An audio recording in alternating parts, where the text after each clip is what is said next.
Muy buen día a todos, esto es Nerichem. Hoy vamos a hacer un poco de reactividad inorgánica bastante clásica. Adelante. A ver, la reactividad inorgánica es, supongo, lo que más conoce la gente. Porque la química física está ahí, existe, pero la gente no lo ve, porque son ecuaciones, fórmulas y explicaciones y justificaciones de cosas que vemos. Sin embargo, el color de un compuesto o una explosión o una reacción química, pues son cosas que son palpables, la gente lo conoce. Entonces, por eso lo llamo clásico, porque para mí es, supongo, lo más clásico. Es verdad que la química orgánica también puede parecer bastante clásica o representativa de la química, pero eso es según la persona y su experiencia escolar, me imagino. Vamos a empezar con los ácidos Bronsted y las bases Bronsted. En este caso estamos hablando de la transferencia de un protón, no tiene nada más. Entonces, si dibujo la ecuación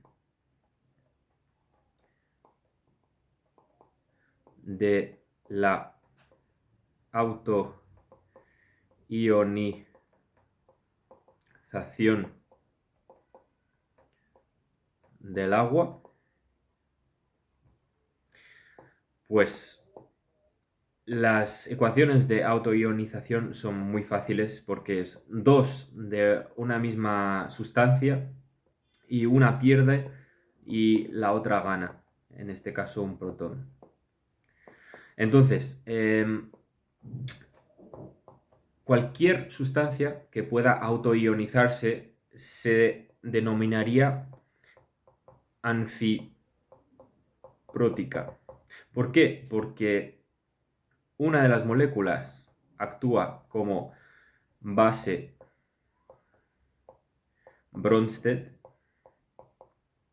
y la otra actúa como el ácido Bronsted. Entonces, como puede actuar de las dos formas, pues se le llama anfiprótico. Entonces, esta sustancia de aquí lo llamamos oxonio. Lo que pasa es que el oxonio tiene un poco de truco porque se ve, digamos, por ejemplo, en una estructura cristal con esta fórmula, donde tenemos ClO4 es perclorato, entonces digamos oxonio y perclorato, ¿vale? En un matriz cristal sólido, sí que vemos el H3O más como tal. Lo que pasa es que en general en las soluciones acuosas no se ve de esta forma. De hecho, es un poco más complejo. Tendríamos, es verdad, la estructura fundamental, que sería la siguiente, pero tendríamos interacciones, o sea, enlaces de hidrógeno con otras moléculas de agua, ¿vale? Que harían más compleja esta estructura. O sea, no es simplemente H3O más, sino que en este caso sería H2O, N más. Lo digo, el N de aquí representa el hecho de que tenemos moléculas de agua que forman enlaces de hidrógeno con el mismo oxonio, ¿vale? Entonces, nada, un puntillismo, supongo. No sé para qué servirá eso, no se me ocurre ninguna razón, pero es un puntillismo. Y la constante de ionización es Ka.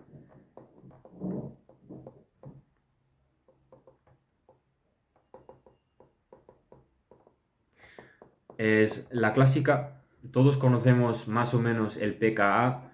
Entonces, ¿cuál es la relación entre Ka y pKa? Pues la misma relación que hay entre el pH y la concentración de protones en una solución, pues es lo mismo. Ha más agua está en equilibrio con la base cónjuga del ácido y oxonio. Entonces, un ácido fuerte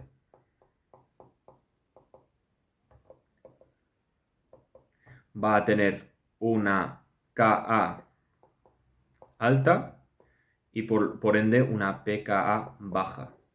Y un ácido débil va a tener una Ka baja y una pKa alta. Ka simplemente define la posición del equilibrio de esta ecuación que tenemos aquí a la derecha. Es decir, Ka alto sería que hay una mayor proporción de los productos y Ka bajo quiere decir que hay una mayor proporción de los reactivos. En este caso, el ácido sin disociar. La relación entre Ka y pKa es la siguiente y la analogía es con el pH. Es decir, el pH es igual a menos logaritmo de base 10 de la concentración de iones, y la relación inversa pues es que la concentración de iones es 10 a la potencia de menos el pH, y lo mismo para aquí arriba. El Ka es igual a 10 a la potencia del menos pKa. Perfecto, entonces ya habiendo pasado, digamos, esta introducción que es más o menos conceptual, nos podemos meter ya en la chicha, digamos, de todo este tema, que es, cuando hablamos de ácidos, hay un ciclo termodinámico que define el proceso de la disociación, que es, si yo tengo el ácido y el agua, que está en equilibrio. Esta es la misma ecuación que he dibujado antes, que está en equilibrio con el oxonio. Hay varios pasos que nos llevan desde los reactivos hasta los productos. La primera sería identificar que, en este caso, el agua es el solvente, es el líquido, pero el ácido, sin disociar, está disuelto en el agua. Por lo tanto, es AQ en los países angloparlantes y AC de acuoso en los países hispanohablantes. Y es lo mismo con los iones. El A- también es acuoso, y el H3O pues es acuoso también. No ponemos una etiqueta de acuoso con el agua porque el agua no está disuelta en sí misma, es simplemente agua líquida en su estado puro, digamos, porque es el solvente. Entonces, el primer paso sería la deshidratación, que sería coger el ácido y deshidratarlo, es decir, llevarlo a la fase del gas. El H2O lo vamos a ignorar. ¿Por qué? Porque estamos hablando de la transferencia de un protón. Y el oxonio podría ser representado también por el protón más una molécula de agua. Entonces, como la molécula de agua, digamos, no cambia, es decir, está tanto en los reactivos como en los productos, lo vamos a ignorar. Para ello, voy a borrar el símbolo de sumar y voy a indicar que esto es una deshidratación.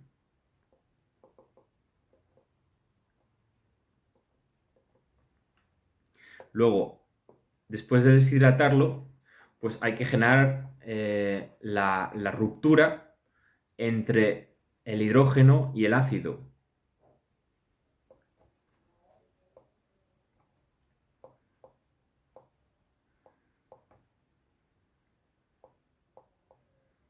Pero esta ruptura es homolítica, porque si yo hago una ruptura heterolítica, voy a introducir una ionización. Entonces, en realidad voy a hacer dos cosas en un mismo paso. Voy a ionizar mis átomos o moléculas y además romper el enlace. Pero como estoy siendo riguroso y me apetece mirar en detalle esta reacción, realmente me compensa más separar estos dos procesos. Entonces, esto es ruptura homolítica Es decir, como si fueran radicales, ¿vale? La ruptura homolítica, por supuesto, es así, donde las flechas indican un electrón, por eso no se dibuja la flecha completa, y una ruptura heterolítica sería así. Entonces, después tenemos que formar los iones. Entonces, ya podemos... Pero los iones en fase gaseosa, ¿eh? Es decir, no hemos pasado todavía al líquido, que sería el último paso. Y ya en el último paso sería la hidratación. Y aquí hemos puesto la formación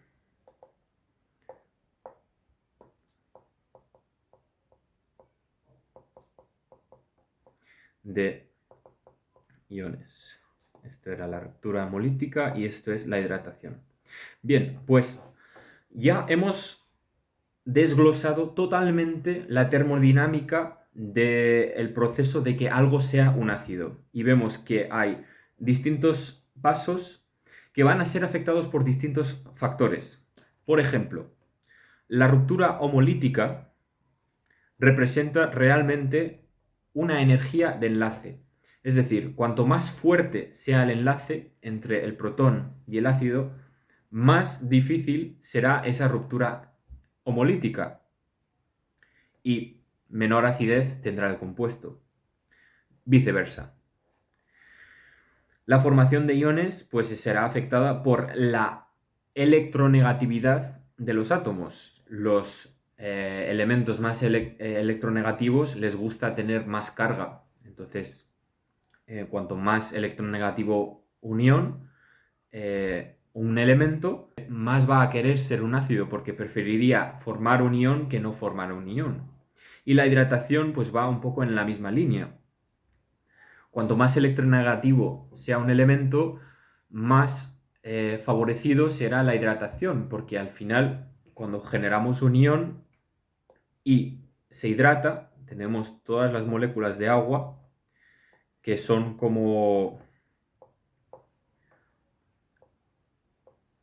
abejas y en la carga es como si fuera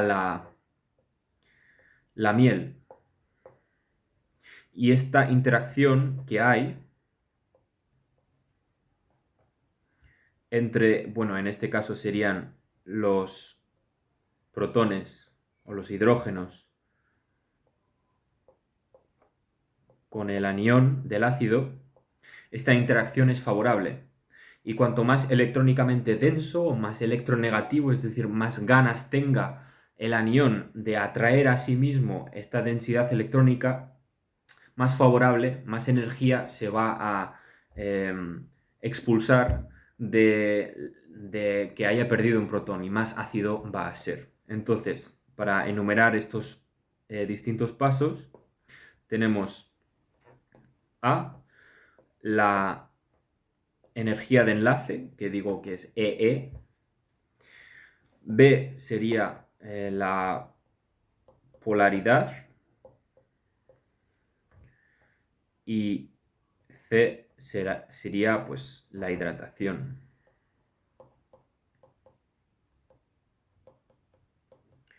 Cuanto más polar, más querrá formar iones.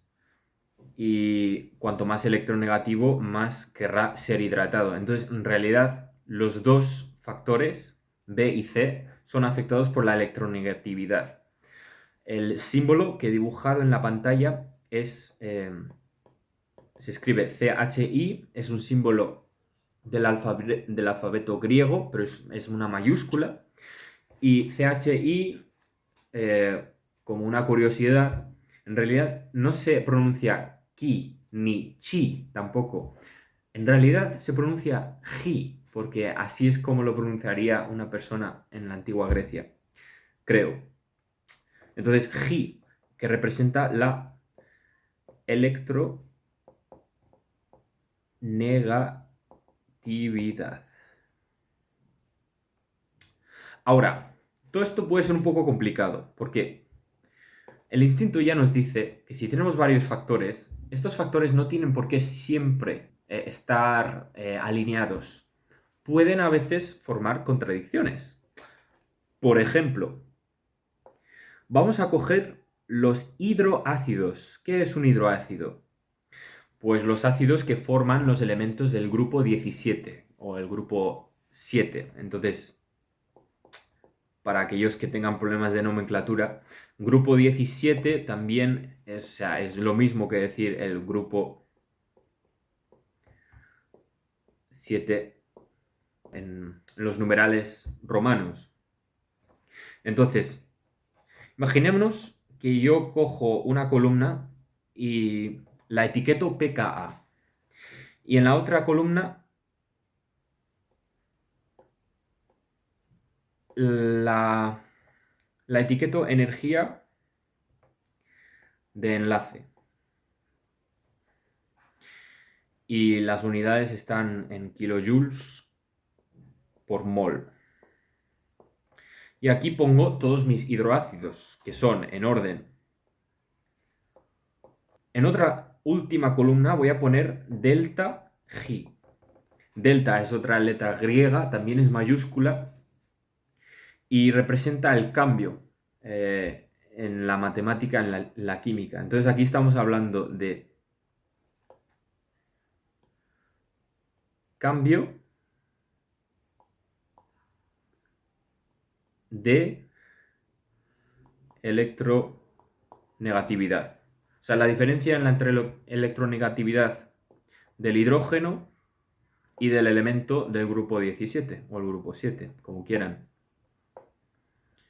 Voy a rellenar las columnas y vamos a ver cosas realmente fascinantes. A ver, voy a hacer un anticipo de la respuesta. El hidrógeno de yoduro es el mejor ácido.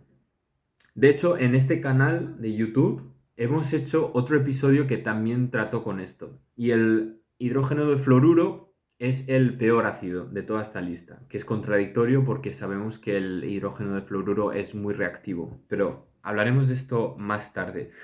Primero vamos a dibujar la tendencia. El pKa va a descender cuando bajamos el grupo, es decir, el ácido más fuerte está aquí abajo. Y los pKs en realidad son 3,65, menos 7, menos 9 y menos 11. La energía de enlace es curiosa. 568, 432, 366 y 351. Y el cambio de electronegatividad va a ser 1,3, 0,9, 0,7 y 0,4. Y aquí ocurre algo bastante curioso. ¿Por qué? Porque si miramos únicamente la energía de enlace ignorando todos los demás factores, vemos que la energía del enlace se reduce mediante bajamos el grupo. ¿Por qué? Porque el hidrógeno de fluoruro serían esferas de un tamaño bastante similar, entonces el solapamiento entre las orbitales es bastante efectiva geométricamente, hay bastante enlace. Sin embargo, entre el hidrógeno y el yoduro, el enlace es mucho más débil porque hay menos solapamiento entre las orbitales. Menos efectivo. No sé si se ve claramente. Aquí este solapamiento es menor que el que tenemos aquí, que es mucho más alto. Sin embargo, miremos el cambio de electronegatividad, es decir, la diferencia más grande está claramente en el caso del hidrógeno de fluoruro, lo cual quiere decir que Bueno, simplemente representa que el fluoruro es el elemento más electronegativo del grupo 17, porque sabemos que la tendencia en electronegatividad es que cuando subimos la tabla periódica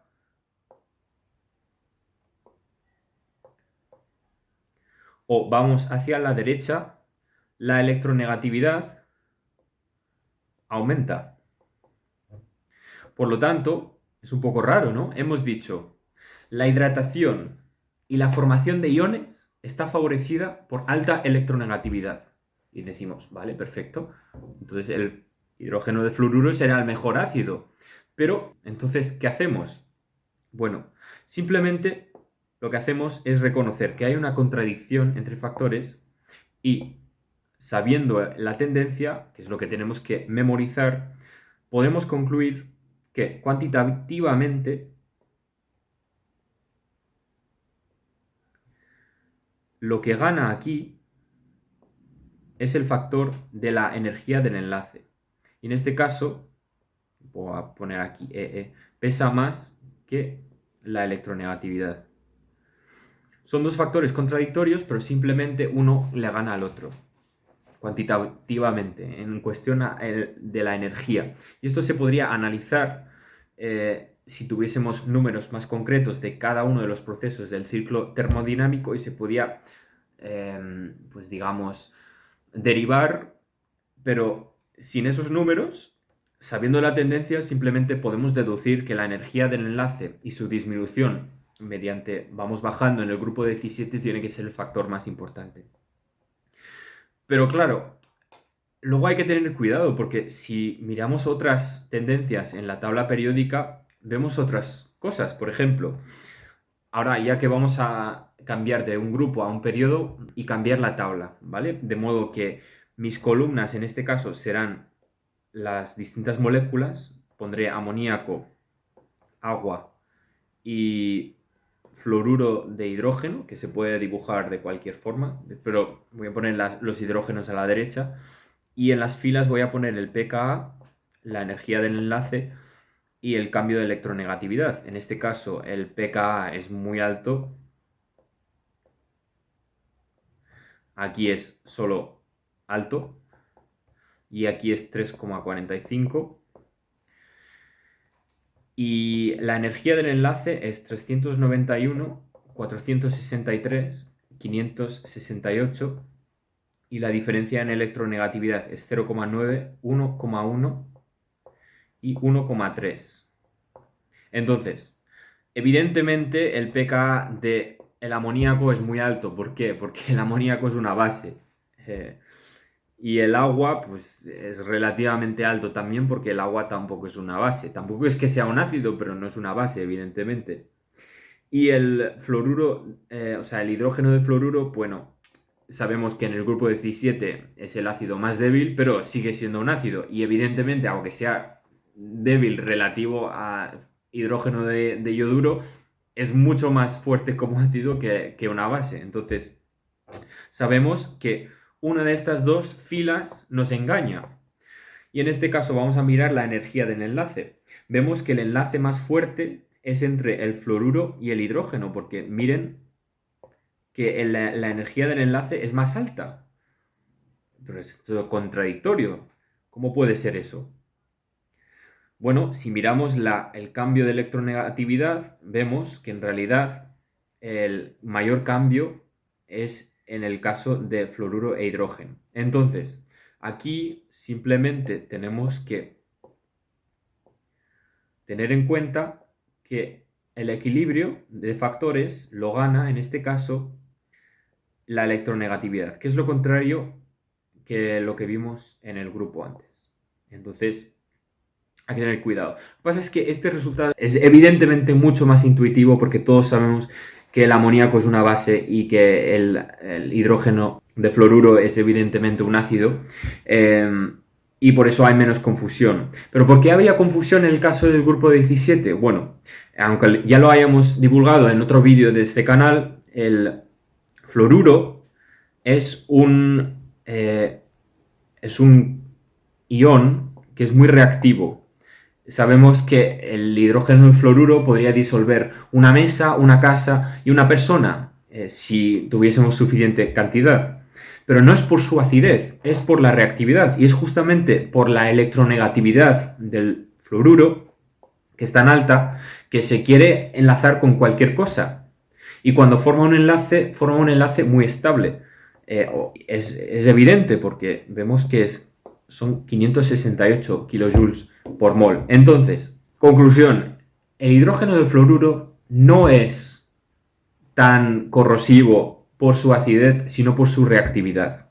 Y cuando hablamos de la acidez, tenemos que tomar en cuenta la electronegatividad de los elementos involucrados para determinar la energía de la formación de los iones y la energía de la hidratación, y tenemos que tener en cuenta la fuerza del enlace entre dos elementos. Cuanto más fuerte el enlace entre el hidrógeno y el ácido, o la base cónjuga del ácido, menos ácido va a ser el ácido. Entonces, espero que haya sido útil.